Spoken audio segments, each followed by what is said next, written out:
संस्कृति मंत्रालय भारत सरकार के तहत कार्यरत राष्ट्रीय विज्ञान संग्रहालय परिषद द्वारा श्री अन्न एक मूल्य वर्धित पौष्टिक अथवा भ्रांति आहार विषय को लेकर एक राष्ट्रीय विज्ञान संगोष्ठी का आयोजन किया गया।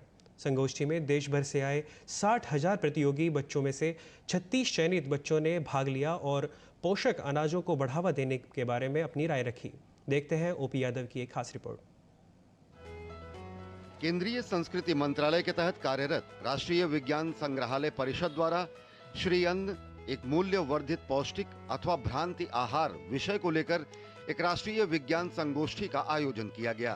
संगोष्ठी में भाग लेने आई संस्कृति मंत्रालय की संयुक्त सचिव मुग्धा सिन्हा ने कहा कि विविधताओं से युक्त भारत के हर राज्य में अलग अलग श्री अन्न उगाए जाते हैं। उन्होंने कहा कि पोषक अनाजों को बढ़ावा देने में बच्चों की महत्वपूर्ण भूमिका है। हर देश के कोने में मिलेट्स का अलग प्रकार है ना। वो कैसे खाद्यान्न में इस्तेमाल होता है, लोग खा रहे हैं या वो भी डाइंग फूड हो गया है ना। तो इन सब पे एक फोकस आएगा। बच्चे हमें पता है कि आगे चल के हमारे देश का भविष्य है, तो उनको अगर हम स्वस्थ खाना के बारे में बता सके तो मुझे लगता है हमारे पूरे कल्चर में एक अच्छा हेल्दी एंड नेचर के साथ सिंक में रहने वाला जो है काम कर सकेंगे। संगोष्ठी में राष्ट्रीय विज्ञान केंद्र के निदेशक एन रामदास अय्यर ने कहा कि संगोष्ठी में देश भर के 60,000 बच्चों ने हिस्सा लिया, जिनमें से चुनिंदा 36 छात्र छात्राओं का चयन हुआ। चयनित बच्चों ने श्री अन्न को बढ़ावा देने के बारे में अपने अपने विचार रखे। अलग अलग टॉपिक्स लेके पिछले 42 साल से हम ये करते आ रहे हैं। तो इस साल का टॉपिक है मिलेट्स, सुपर फूड्स है या एक डाइट फैड है। करीब 60,000 बच्चे भाग लिए पूरे देश में से इस साल, उनमें से ये 36 का चयन हुआ है। करीब 4.5 महीने होते हैं ये पूरा करने में। 40 साल हो गए, 1982 में शुरू हुआ था ये, तो ये 42वां नेशनल साइंस सेमिनार। राष्ट्रीय विज्ञान संगोष्ठी में भाग लेने आए विशेषज्ञों ने मिलेट्स की महत्ता को रेखांकित किया। इंटरनेशनल ईयर फॉर मिलेट्स अभी मनाया जा रहा है, तो इसमें सभी तरह से हम लोगों को प्रमोट करने की ज़रूरत है। और ये ना केवल भारतवर्ष में, पूरे विश्व में जो इसको मनाया जा रहा है। और जो इसका जो पूरा एजेंडा बना था, इसका जो एक्शन प्लान डिसाइड किया गया था, उसमें करीब करीब इस तरह की 18 मिनिस्ट्रीज़ को जो है उसमें डाला गया था। और पूरे विश्व में भी जितनी एम्बेसीज हैं हमारे भारतवर्ष की, वो सभी इन चीज़ों को प्रमोट कर रहे हैं। मेधावी बच्चों ने मिलेट्स जागरूकता के लिहाज से इस संगोष्ठी को बेहद महत्वपूर्ण बताया। मैं गोवा से हूँ और मिलेट्स एक फूड आइटम है जो हमें अभी हमारे डाइट में ऐड करना चाहिए।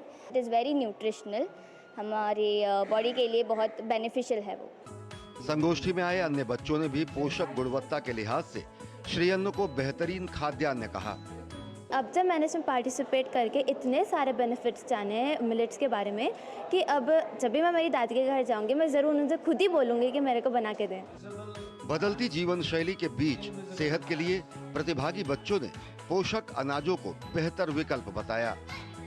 ये संगोष्ठी बहुत फ़ायदेमंद है क्योंकि बच्चों से ही ये जो मिलेट का आइडिया है ये सोसाइटी में स्प्रेड होगा। जब बच्चे ही इसको समझेंगे और दूसरों को समझाएंगे तो एक जागरूकता आएगी और एक रिवॉल्यूशन आएगा।